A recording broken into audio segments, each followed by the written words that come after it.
warahmatullahi wabarakatuh. Bismillahirrahmanirrahim. Alhamdulillahirabbil alamin.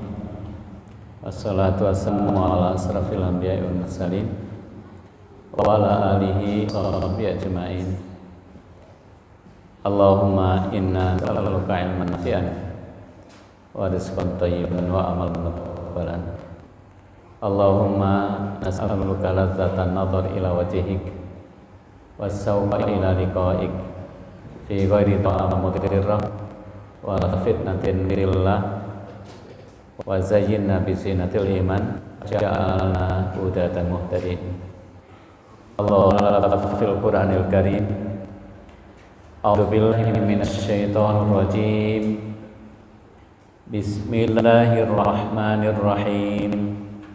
Ya ayyuhal mudaththir qum fa'anzir wa rabbaka fakabbir wa siyabaka fatahhir warrujza fahjur wa la tamnun tastakthir wa li rabbika fasbir. Ya ayyuha, wahai al-muddatsir, orang yang berselimut, kum, bangunlah, fa'anzir, lalu berilah peringatan, wa rabbaka, dan Tuhanmu, fakabbir, agungkanlah, wa siyabaka, dan pakaianmu, fatahhir, bersihkanlah, warujza, dan perbuatan dosa atau dan berhala, fahjur, tinggalkanlah, wala tamnun, dan janganlah kamu memberi, dalam kurung dengan maksud tastaksir, meminta imbalan yang lebih banyak, wali rabbika, dan untuk Tuhanmu, dan untuk memenuhi perintah Tuhanmu, fasbir, bersabarlah. Amma ba'du. Bapak Ibu yang dimuliakan oleh Allah, kalau kita buka Al-Quran, maka kita dapatkan surat pertama, surat Al-Fatihah, ditutup dengan surat An-Nas. Itu urutan mushaf. Siapa yang menentukan? Allah. Diajarkan oleh malaikat Jibril. Jadi surat pertama surat Al-Fatihah sampai terus terakhir surat An-Nas. Itu urutan mushaf. Tapi kalau kita membaca sirah, kalau kita ingin mengetahui bagaimana Rasulullah membina masyarakat dengan wahyu, maka Rasulullah membinanya tidak seperti urutan mushaf itu, tetapi urutan turunnya. Jadi Al-Quran itu diajarkan oleh Rasulullah kepada masyarakat yang saat masih jahiliyah. Itu tidak seperti urut mushaf, Al-Baqarah dulu, terus Ali Imran, betul gitu. Tapi sesuai dengan urut turunnya. Maka kalau kita melihat Al-Quran ada dua sisi, urutan mushaf, tapi juga ada urutan turunnya. Urutan turun tidak sama dengan urutan mushaf. Jadi kalau urutan turun itu sesuai dengan tuntutan dakwah, sesuai dengan urutan-urutan bagaimana membina, karena yang menentukan adalah Allah. Maka saya setiap kali ngaji tafsir ingin mengajak untuk membaca sesuai dengan urut turunnya. Di tempat-tempat yang lain sudah kami sampaikan soal Al-Alaq, itu surat pertama turun. Lalu dari ayat 1 sampai 4 sampai 5, Iqra sampai alladzi allamal insana ma lam ya'lam, ayat kelima. Berhenti. Jadi wahyu tempat berhenti, ada fatrah 40 hari. Turunlah surat Al-Muddatsir. Ketika turun surat Al-Muddatsir ini, Rasulullah sebelumnya ketika bertemu dengan malaikat Jibril bentuk aslinya, itu menggigil, gemetar, lalu pulang menemui istrinya Khadijah, selimuti aku. Nah, pada saat itu kemudian Rasulullah berkata kepada istrinya, aku mengkhawatirkan terhadap diriku. Apa kata Khadijah? Absir, wallahi la yuhsikallah abadan. Bergembiralah kamu, demi Allah, Allah tidak akan mencelakakan kamu. Innaka latasilur rahimah, sungguh kamu adalah orang yang menyambung silaturahim, wa tahdusul hadis. Perkataanmu adalah perkataan yang jujur, kamu menolong orang lemah, orang tidak mampu, kamu senantiasa menghormati tamu, dan kamu membela kebenaran. Ada beberapa aspek di situ nih. Aspek pertama, aspek posisi istri. Jadi istri Rasulullah Khadijah itu betul-betul memberikan ketentraman kepada Rasul. Yang kedua, pendekatan yang disampaikan oleh Khadijah untuk menguatkan Rasul adalah pendekatan akhlak. Jadi bahasa Khadijah, kamu senantiasa menyambung silaturahim, kamu senantiasa berkata jujur, kamu senantiasa menolong orang tidak mampu, kamu senantiasa menghormati tamu dan membela kebenaran. Jadi bahasanya bukan bahasa kamu loh pinter nggak mungkin gitu ya, kamu loh banyak ibadahnya, bukan begitu. Tapi yang dimunculkan adalah akhlak muamalahnya. Itu juga ketika Ja'far bin Abi Thalib hijrah ke Habasah, ketika ditemui oleh Raja Najasyi, itu yang disampaikan oleh Ja'far bin Abi Thalib adalah, datanglah seorang nabi yang mengajari kami bagaimana mentauhidkan Allah dan bagaimana kami menyambung silaturahim, ya, menolong orang tidak mampu. Jadi berbarengan. Jadi penanam tauhid itu berbarengan dengan akal. Rasulullah usia 25 tahun nikah dengan Khadijah usia 40 tahun. Diangkat jadi nabi usia 40 tahun. Berarti Rasulullah berumah tangga dengan Khadijah sebelum diangkat jadi nabi 15 tahun. Di dalam kitab sirah tidak ada sedikit pun cacat keluarga Rasul. Nggak ada kles-kles sama sekali. Jadi Rasulullah sebelum diangkat jadi nabi sudah terkenal alamin, dapat terpercaya. Khadijah sebelum menikah dengan Rasul terkenal dengan wanita atau hero, wanita suci, mulia. Lalu diangkat jadi nabi, turun wahyu Iqra itu sampai tahun 10 kenabian. Pada tahun 10 kenabian, usia Rasul 50 tahun, Khadijah wafat, meninggal. Berarti berapa tahun? Rumah tangga dengan Khadijah selama 25 tahun. Jadi pertemuan itu sedikit pun tidak ada kelas-kelas. Jadi itulah betul yang disampaikan yang dijelaskan di Al-Quran. Keluarga itu yang akan bisa menopang dakwah, yang akan bisa bagus menopang dakwah,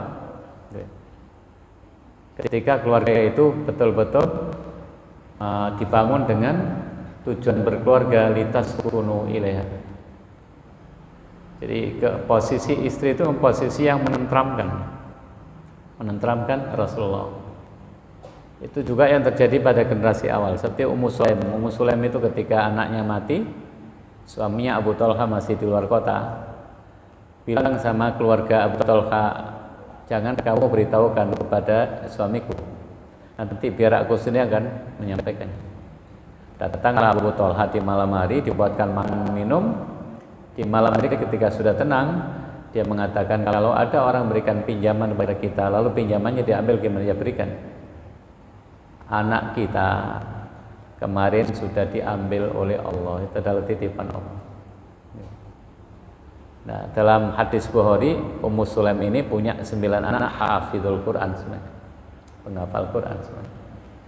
Jadi ini landasan penting nanti kaitannya dengan kum fa'andir. Jadi di ayat pertama, Iqra bismi rabbikal ladzi khalaq, itu wahyu pertama, perintah. Islam mengajarkan kita membaca dan menuntut ilmu, ya.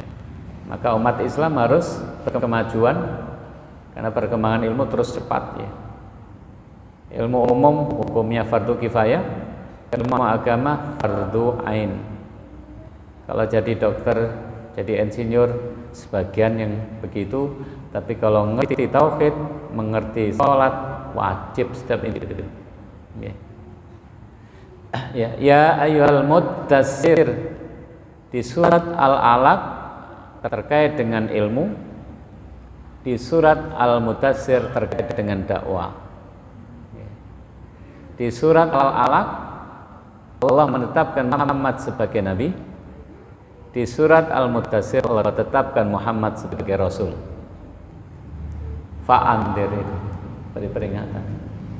Ya ayyuhal muddatsir, wahai orang yang berselimut. Berselimut dengan apa? Ya, berselimut betul-betul bersungan gigil, atau bisa berarti berselimut dengan kenabian kalau maknawi ya. Di dalam Al-Quran Bapak Ibu tidak kita jumpai kalimat seru, kalimat panggilan yang menyebut nama Muhammad saja di Al-Quran. Tidak ada ya Muhammad, ada. Yang ada ya ayyuhan nabi, ya ayyuhar rasul. Kalau di surat ini ya ayyuhal muddatsir, di surat Al-Muzammil ya ayyuhal muzammil. Selain Nabi Muhammad banyak disebut namanya, ya Adam, ya Yahya, ya Zakaria, ya Ibrahim. Apa maknanya? Nabi Muhammad adalah nabi yang mempunyai kedudukan yang tinggi di antara para nabi. Maka begitu pula kita sebagai pengikutnya punya kedudukan yang sangat tinggi. Bersyukurlah kalau kita menjadi umat Muhammad SAW. Ya ayyuhal muddatsir, itu panggilan kasih sayang, lembut, kelembutan. Sebagaimana Rasulullah menggelari Ali sebagai Aba Turab, Aba Turab, ayo bangun. Jadi panggilan-panggilan yang memberikan motivasi. Kum, bangunlah. Fa'andir, berilah peringatan. Bukan hanya beri peringatan dengan menggunakan kum, tapi juga salat malam juga menggunakan kum. Qumil laila, bangunlah salat malam. Kalau di sini bangunlah untuk memberi peringatan. Jadi kata kum ini bisa berarti mulailah, bersegeralah, jangan terlena, jangan nyantai-nyantai, kerahkan seluruh tenaga. Untuk apa? Fa'andir, memberi peringatan. Kenapa menggunakan lafaz fa'andir? Kenapa tidak menggunakan absir, berilah kabar gembira? Karena kondisinya sudah sangat parah, maka disebut dengan qauman jahiliyan, kaum yang jahiliyah. Jadi kondisi yang parah itulah kemudian bahasa yang dimunculkan adalah fa'anzir. Nah, sesudah turun ayat ini Rasulullah bergerak untuk dakwah. Bapak Ibu, kalau kita berdakwah, ya siapa yang harus menjadi prioritas kita? Jadi dakwah ini kan umum untuk seluruh manusia. Bukan hanya untuk orang Arab saja yang disebutkan andir, siapa di sini? Umum. Karena Nabi Muhammad adalah rahmatan lil alamin, seluruh manusia. Tapi bagi kita atau pada sirahnya Rasulullah berdakwah ada prioritas yang didahulukan. Siapa yang didahulukan? Al-aqrabin, ashiratakal aqrabin. Wa anzir ashiratakal aqrabin, dan berilah peringatan kepada kerabat-kerabatmu yang terdekat. Kalau kita berbicara kerabat terdekat siapa? Dalam keluarga suami istri. Kalau ke atas bapak, ibu, kakek, nenek. Kalau ke bawah anak, cucu, cicit. Kalau ke samping saudara kanan, kiri, saudara bapak, saudara ibu. Kenapa harus kita prioritaskan? Bapak Ibu, kalau ingin masuk surga bersama keluarga, syaratnya sama-sama solih. Kalau ingin masuk surga bersama keluarga, syaratnya sama-sama beriman. Kalau tidak soleh di antara keluarga kita, nggak akan bisa ketemu di surga. Kalau tidak beriman, tidak bisa ketemu di surga bersama keluarga.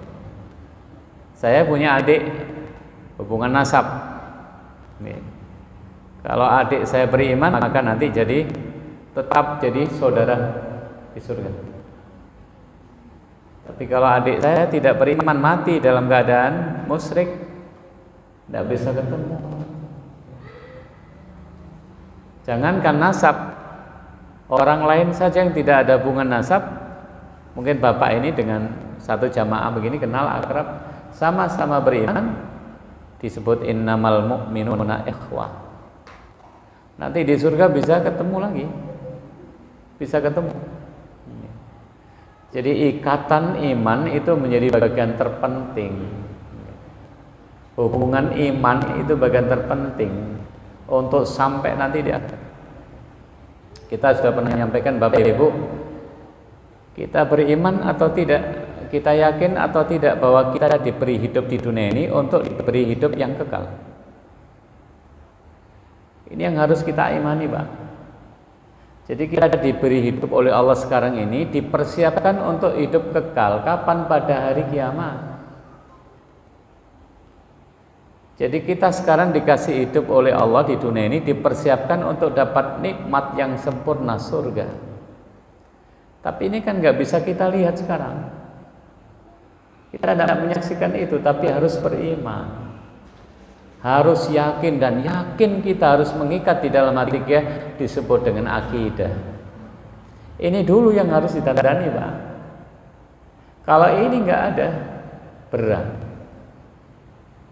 Kalau rukun iman, beriman kepada Allah dan hari akhir ini lemah, itu sangat berat.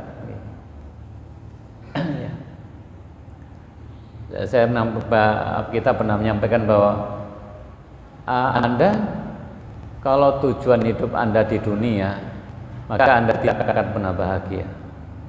Karena dunia itu karakternya terbatas. Banyak mimpi-mimpi yang tidak kita capai, tapi di pertengahan jalan banyak yang luput. Tapi kalau tujuan kita adalah akhirat, pasti bahagia. Karena sempurna di akhirat. Jadi konsep bahagia kita bahas sendiri. Di surat 40 ayat 8 Allah tegaskan, ini doa malaikat yang memikul arsy. Rabbana wa adkhilhum, ya Rabb kami, masukkanlah mereka orang beriman jannati adnin, dalam surga adn allati yang wa'adtahum, telah Engkau janjikan kepada mereka. Wa man sholaha, bersama dengan yang soleh dari bapak ibu mereka. Bapak kita tidak punya uang, kita datangi mesak nih. Bapak kita nggak punya uang, kita kasih uang. Itu bentuk ma'ruf kita. Bapak ibu kita kangen dengan kita, kita datangi. Tapi lebih daripada itu, kalau bapak kita sampai tidak sholat, ibu kita tidak sholat atau syirik, harus lebih kita perhatikan. Karena itu yang utama. Jadi kalau bapak punya perhatian yang sangat kuat terhadap bapak ibunya karena nggak punya uang, karena kangen sama kita, tapi kemudian dia imannya tidak benar, tauhidnya benar, kok diam saja, bapak lupa ada tujuan yang lebih tinggi daripada itu, adalah ingin mengantarkan bapak ibu kita kumpul bersama di surga. Sama dengan anak kita. Jadi kalau anak kita kemudian tidak kita perhatikan akidahnya, tauhidnya, ibadahnya, hanya faktor duniawi saja, ya ada bagian terpenting yang kita lupakan. Kenapa Nabi Lut getol sekali mengajak istrinya? Karena dia ingin sama-sama soleh. Kenapa Nabi Ibrahim sampai pada tataran mati, tidak mati, aku berjanji ingin memohonkan ampun untukmu bapakku, ditolak sama Allah, mati musyrik kan? Kenapa Nabi Nuh berjuang untuk anaknya? Kenapa juga Rasulullah sampai pamannya sudah pada saat-saat terakhir didekati terus dibujuk supaya mau mengucapkan kalimat tauhid itu? Muncul pertanyaan bagi kita, Pak Andir kita sampai di mana? Lalu kita mempersiapkan anak-anak kita punya jiwa doa enggak? Senang dakwah, senang membela Islam, atau anak-anak muda yang keluyuran begitu, yang enggak peduli dengan agamanya? Ini surat kedua ini Pak. Surat kedua itu yang dimunculkan adalah kum fa'andir. Ayo bangkit, ojo lena, jangan terlena, jangan istirahat, itu kan maksudnya kan. Segera bangkit. Siapa yang didakwai oleh Nabi saat itu? Khadijah, istrinya, lalu masuk Islam. Yang pertama kali beriman siapa? Khadijah. Sesudah itu sahabat sepupunya Ali bin Abi Thalib usianya 10 tahun. Sesudah itu sahabat Zaid bin Harithah, seorang budak yang dibeli oleh Khadijah, dimerdekakan lalu dihadiahkan untuk Rasulullah. Dia ambil anak angkat oleh Nabi. Sesudah itu sinten? Putri-putri Rasulullah.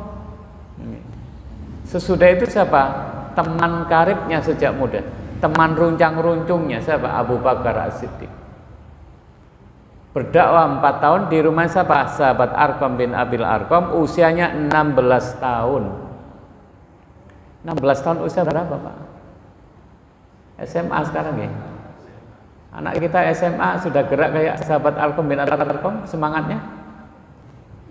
Semangat dakwahnya kayak begitu, hilang kita ini Pak. Ya, tua-tua betul nih, yang muda-muda. 16 tahun itu rumahnya enggak bukit gitu ya, dan itu dari kabilah yang bermusuhan dengan yang agak renggang dengan Bani Hashim, sehingga itu strategi supaya tidak dicurigai. Qum fa'andir, kita harus memfungsikan fungsi lisan kita, fungsi tulisan kita, fungsi keteladanan kita sebagai dakwah. Jadi bagaimana keteladanan kita, bagaimana teladan rumah tangga kita, bagaimana tulisan kita, bagaimana lisan kita. Karena sebaik-baik lisan, sebaik-baik ucapan itu adalah ucapan yang ada unsur mengajak, getol mengajak. Di semua profesi kita harus ada dakwah di atasnya. Wa man ahsanu qawlan mimman da'a ila Allah wa 'amila shalihan wa qala innani minal muslimin. Wa man itu sepakat, tapi dalam tafsir man di sini artinya nafi. Tidak ada perkataan yang lebih bagus dari perkataan orang yang senantiasa mengajak kepada jalan Allah. Jadi kalau sebagai bapak kunjungi anaknya, sudah nikah kunjungi terus Pak, nasihati. Meskipun sudah nikah, punya anak, sudah sholat, anakmu sholat, sekolahnya bagaimana? Sholat malam, doakan anaknya, cari rezeki halal, terus itu Pak, harus berfungsi. Ibu juga begitu. Jadi memfungsikan lisan kita untuk menasihati terus ya. Karena iman itu bisa naik turun Pak. Jangan sampai pada puncak kita kembali kepada Allah, iman kita terus jatuh ya. Mestinya kan ketika kita kembali kepada Allah, pada puncak-puncaknya spiritual kita. Tapi kan harus dijaga. Cara menjaganya salah satunya adalah saling menasehati. Pada masa lalu biasa itu sahabat-sahabat datang pada Nabi, ya Rasulullah, awas ini nasihat ya Allah. Kadang-kadang lah tahu, jangan marah ya, jangan marah, jangan. Kadang-kadang ya Rasul, ayul amali afdol, amalan apa yang lebih utama? Disesuaikan dengan tanya itu Pak. Oh, amalan utama itu begini. Kan tidak sama itu jawabannya kan gitu. Tidak sama. Disesuaikan dengan kondisi yang bertanya. Jadi kita ini harus biasa untuk melakukan nasihat menasihati, lebih-lebih keluarga kita. Nah, di surat 52 ayat 21, walladzina amanu, dan orang-orang yang beriman, wattaba'athum dzurriyyatum, diikuti oleh anak cucunya juga beriman. Allah berjanji alhaqna bihim dzurriyyatahum, kami akan hubungkan mereka dengan anak cucunya. Bersyukur kalau bapak ibu kita lebih soleh dari kita. Ketika dia masuk surga, dia pengen ketemu dengan anaknya, dimuliakan oleh anaknya, diangkat. Bersyukur kalau anak kita lebih soleh dari kita. Karena itu adalah sebaik-baik usaha orang tua untuk mensolehkan. Bersyukur kalau suami kita lebih soleh, bersyukur kalau istri kita lebih soleh. Oke. Jadi ya ayyuhal muttassir kum, ayo bangkit, ojo istirahat aja, jangan mati gitu, jangan terlena. Fa'anzir, beri peringatan. Kira-kira kondisinya sekarang parah nggak Pak? Parah sekarang ini Pak. Tapi banyak orang yang nggak kum itu, banyak yang nggak kum. Jadi kum itu artinya semangat ya, mulailah, bersegeralah, jangan ditunda-tunda lagi. Seberapa banyak yang orang yang sudah kita luruskan di tangan kita selama hidup itu. Berapa banyak keluarga kita yang kemudian yang asalnya gak sholat jadi sholat, kita karena kita yang mengajaknya. Berapa banyak usaha kita masjid ini jadi ramai, terus itu bergerak, itu kum itu Pak. Sama dengan sholat malam dengan qumil lail. Jadi semuanya harus bergerak. Nah, itu wasiat pertama. Kita pengen generasi kita generasi yang semangat, jadi remasnya hidup ya Pak. Anak-anak kecilnya juga hidup. Orang tuanya juga bergerak. Meramaikan dakwah. Meskipun kita menganggap kita ramai, itu kita masih kalah Pak. Dengan yang sesat itu masih kalah. Saya kalau minggu ngaji subuh itu berangkatnya jam 3:30, jam 3:15. Itu melihat di Sidoarjo itu banyak remaja-remaja itu di Fajar, di terus ini. Itu usia laki perempuan. Saya di sini terbersit itu. Ini pasti tidak berfungsinya orang tua. Orang tuanya nggak berfungsi. Kita ini kan dulu ketika masih anak-anak ya Pak, begitu selesai asar, surup, itu mesti dicari sama bapak ibu kita. Kalau enggak disamblek kita. Karena jam sebelum maghrib mesti suruh ngaji, mesti Pak. Sekarang kadang-kadang ada di depan masjid, di musola anak kecil-kecil, wis ada itu main sih ya. Ini bapak ibu di mana? Enggak dicari kan gitu ya. Sudah waktu maghrib, sudah mendekati maghrib itu dibiarkan aja gitu. Berarti kan nggak berfungsi. Wa man ahsanu qawlan tadi itu nggak berfungsi. Wasiat kedua, wa rabbaka fakabbir. Wa rabbaka fakabbir, dan Tuhanmu dan hanya Tuhanmu agungkanlah. Surat ini sudah ada perintah salat belum? Belum ada sholat ini Pak. Wong surat Iqra sampai ayat 5, terus ya ayyuhal mudaththir. Nah, apa ini maksud mengagungkan takbir di sini? Ini maksudnya i'dad. Allah ingin mempersiapkan Rasulullah bahwa nanti ketika berdakwah itu pasti nanti berhadapan dengan banyak ujian, tantangan. Masih ingat ketika ketika Rasulullah mengadu kepada Khadijah, terus dibawa kemana Rasul? Dibawa ke pamannya namanya Waraqah bin Naufal. Kata Waraqah bin Naufal, ini an-namus, ini tanda-tanda kenabian seperti Nabi Musa. Kalau aku masih hidup, saya akan bela dia, karena nanti pasti dia akan dimusuhi oleh kaum. Jadi sudah tahu sunnatullah bahwa para nabi dan rasul pasti nanti akan dimusuhi, banyak musuhnya. Maka Allah sudah berikan kekuatan fakabbir, agungkan Allah. Ketika mengagungkan Allah, maka selain Allah adalah kecil dan tidak berhak disembah kecuali Allah. Tidak ada yang berhak disembah. Itu lafaz mengagungkan Allah itu. Lah fakabbir ini sampai kepada kita terus apa? Nah, pada kita mengagungkan Allah. Dan juga sebentar lagi ada perintah syariat sholat, sudah diturunkan dulu, agungkan Allah. Atau bagi kita melafadzkan mengagungkan Allah dalam bentuk lisan apa? Allahu Akbar. Dalam bentuk ibadah mentauhidkan Allah. Ibadah yang melibatkan kita mengucapkan Allahu Akbar banyak sekali. Adzan Allahu Akbar, Allahu Akbar. Iqamah Allahu Akbar, Allahu Akbar. Ketika mau sholat Allahu Akbar, ruku Allahu Akbar. Sami Allahu liman hamidah, Allahu Akbar, Allahu Akbar, Allahu Akbar. Wirid juga ada Allahu Akbar, Allahu Akbar lagi. Nanti kita haji, ketika kita umroh, ngawali tawaf Allahu Akbar. Ngawali tawaf ya, menghadap Hajar Aswad atau nyium Hajar Aswad, ada yang baca bismillah Allahu Akbar, ada langsung Allahu Akbar. Ketika di Bukit Safa Marwah menghadap Ka'bah, takbir 3 kali Allahu Akbar, Allahu Akbar, Allahu Akbar. Lalu pada hari raya ucapkan takbir juga. Baik, kita coba lihat ketika hari raya kita mengucapkan takbir, apa kaitannya? Di surat Al-Baqarah ayat 185 Allah berfirman, walitukmilul iddata, sempurnakan bilangan puasa itu.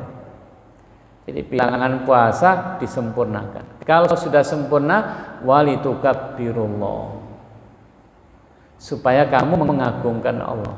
Kapan selesainya Ramadan Bapak Ibu? Maghrib. Begitu maghrib, Allahu Akbar, Allah. Takbir kan? Kenapa kita bertakbir? Ala ma hadakum. Karena kita sudah dikasih hidayah oleh Allah. Bulan Ramadan itu ibadah besar, banyak peluang ibadah yang Allah berikan pada kita. Lalu apalagi wala allakum taskurun, itu bagian dari kita bersyukur kepada Allah. Maka hari raya itu adalah hari bergembira. Dalam rangka bersyukur, melafalkan Allahu Akbar, Allahu Akbar. Kalau Idul Adha, ya tanggal 1 Zulhijjah sampai tanggal 10. Ditambah lagi hari-hari tasyrik. 10, 11, 12, 13.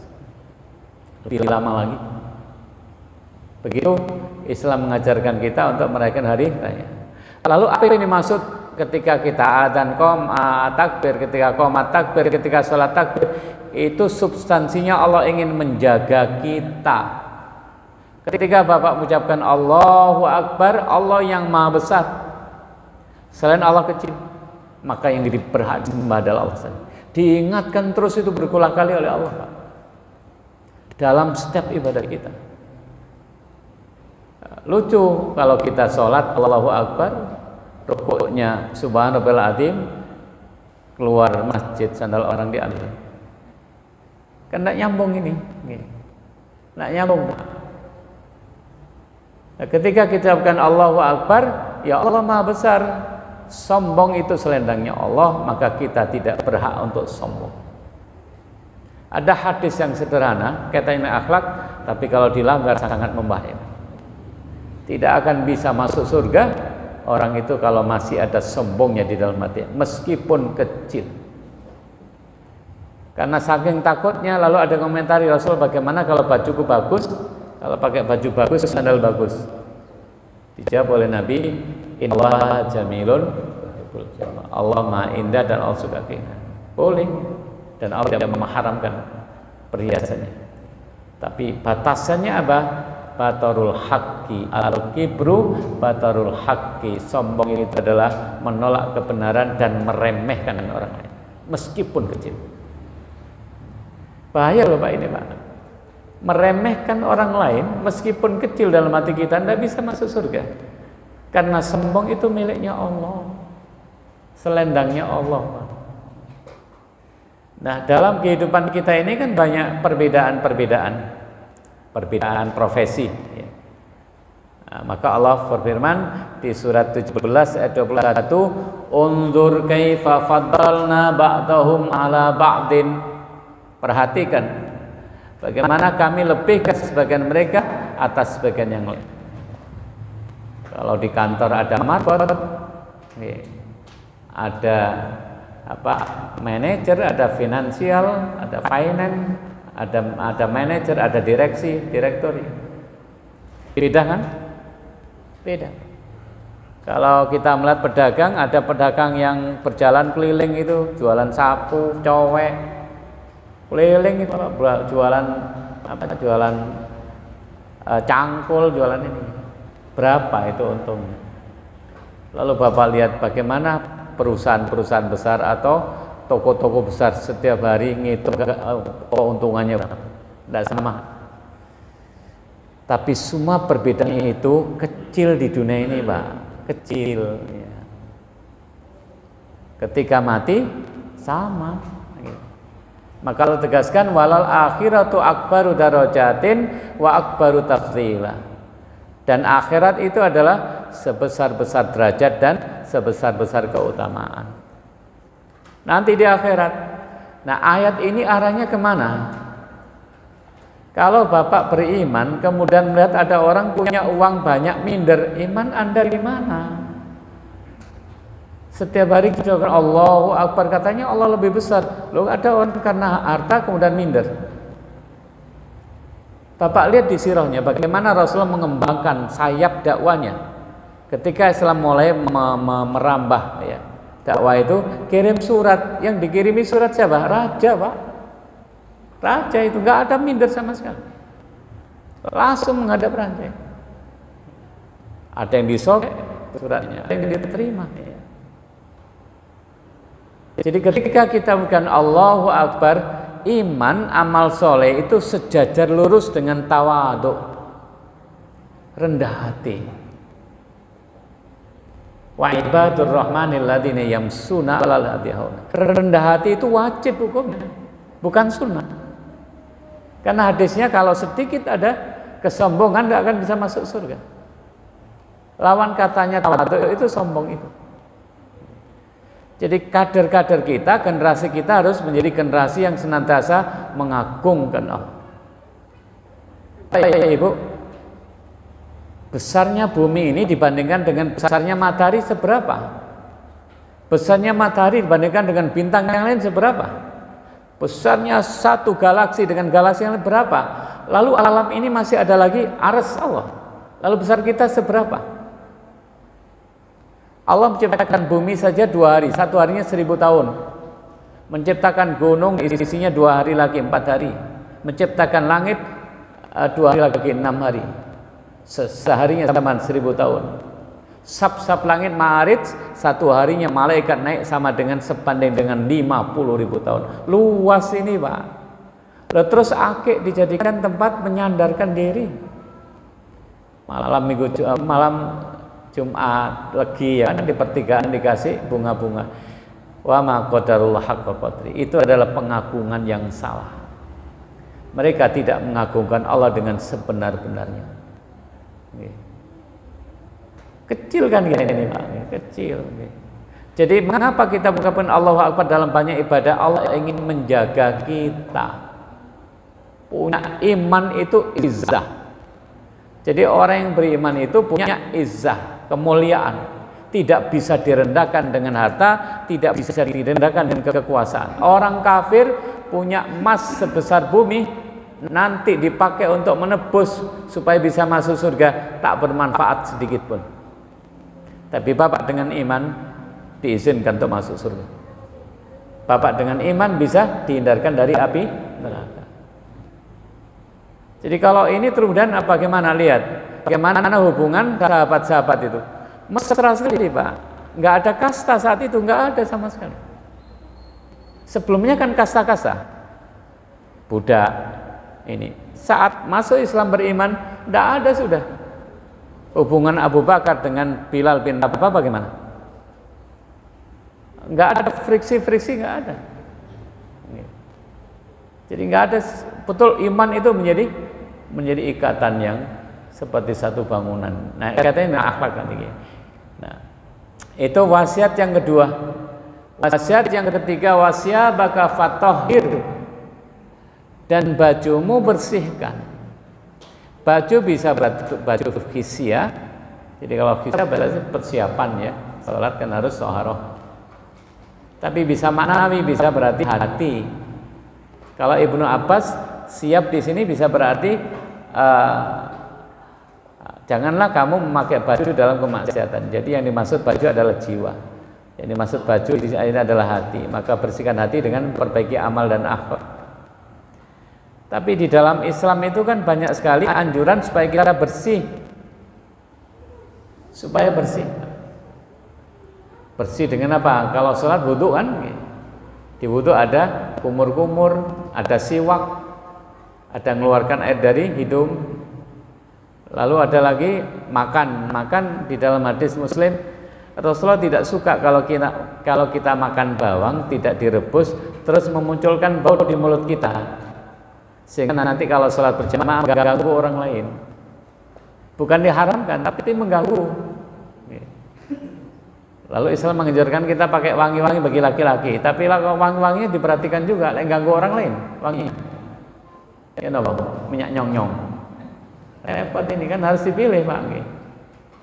Ya harus dipilih, karena ada orang yang kuat dengan bau yang nyengat itu kan bisa muntah nanti.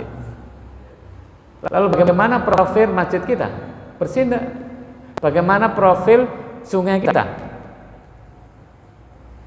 Apakah Islam mengajari kita terus kotor gitu tuh?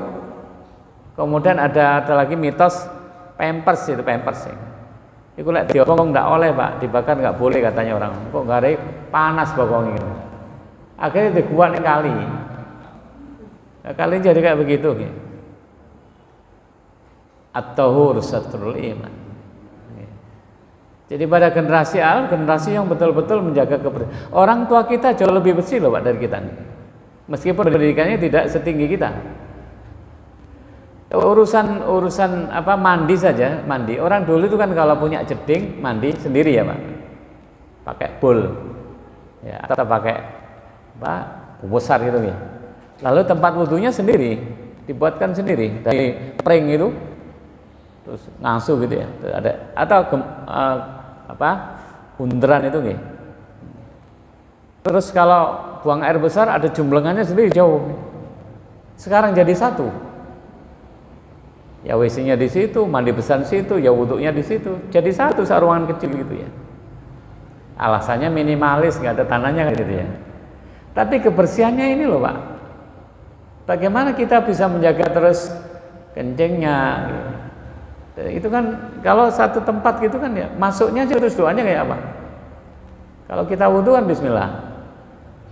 Kita mandi besar di situ, masuk WC. Hubus wal khaba'is itu mengatakan itu jin, ya kan? Setan dari jin. Ya kan? Nah, senangnya kotor-kotor kan gitu ya Pak. Jadi profil kita harus bersih, lebih-lebih masjid kita. Masa rumah kita lebih bersih daripada masjid kita? Atau hotel lebih bersih dari masjid kita? Bersihan hotel paling ya. Ya, nah ini harus menjadi profil yang harus dibangun terus-menerus. Karena Islam pada ayat-ayat pertama sudah menyatakan wasyabaka fatahhir. Dan bajumu bersihkanlah. Itu bisa fisik, bisa juga maknawi. Hati ini kudu bersih, amal ini kudu bersih. Jangan sampai banyak beramal yang batil. Wasyabaka fatahhir ya. Nah, kalau di surat 7:31 ya bani Adam khudzu zinatakum inda kulli masjid, hai anak Adam pakailah pakaianmu yang indah di saat memasuki masjid ya. Jadi masuk masjid ya kita pakai yang bagus, yang bersih. Wasat keempat warujza fahjur. Rujza bisa berarti dosa, bisa berarti berhala. Kalau berhala berarti pada masa Nabi kan di sekitar Ka'bah ada 306 berhala. Ada 306 berhala. 360 ya. Ada perzinaan, perjudian, riba ya kan. Nikah itu 4 macam, ada nikah ya kayak sekarang ini ada nikah yang model suami istri nggak punya anak, istrinya disuruh serong nanti punya anak balik nek. Ada nikah, ada seorang wanita yang serong dengan 10 laki-laki atau kurang, mulai wis hamil diundang. Sapa sing disenengi harus jadi suaminya. Ada seorang wanita yang nakal memasukkan laki-laki siapa saja, nanti kalau sudah hamil melahirkan dia dipanggil apa fa'ali keturunan nasab, dia menentukan ini anak ini, lalu dia harus menikahinya. Maka disebut dengan jahiliyah. Parah Pak, sangat parah. Dulu banyak berhala. Kalau sekarang ayat ini bagi kita apa? Jarang orang Muslim terus menyembah patung kan jarang kan, sudah tahu ya. tapi arahnya lebih mengarah pada hindarkan dari syirik kecil. Apa itu syirik kecil? Riya. Dan itu yang dikhawatirkan oleh Rasul. Beramal tapi bukan karena lillah.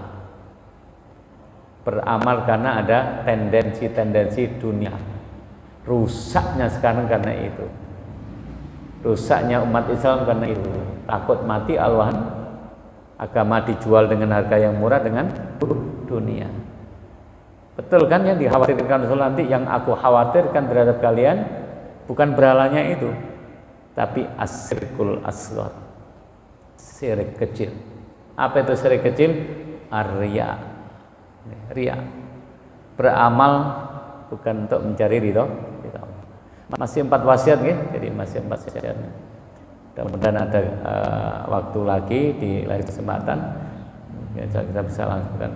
Saya ingin mengajak terus surat Al-Alaq, surat Al-Mudaththir, surat Al-Muzammil, surat Al-Qalam itu kan. Jadi kita tahu runtutnya ya, bagaimana susahnya saat itu.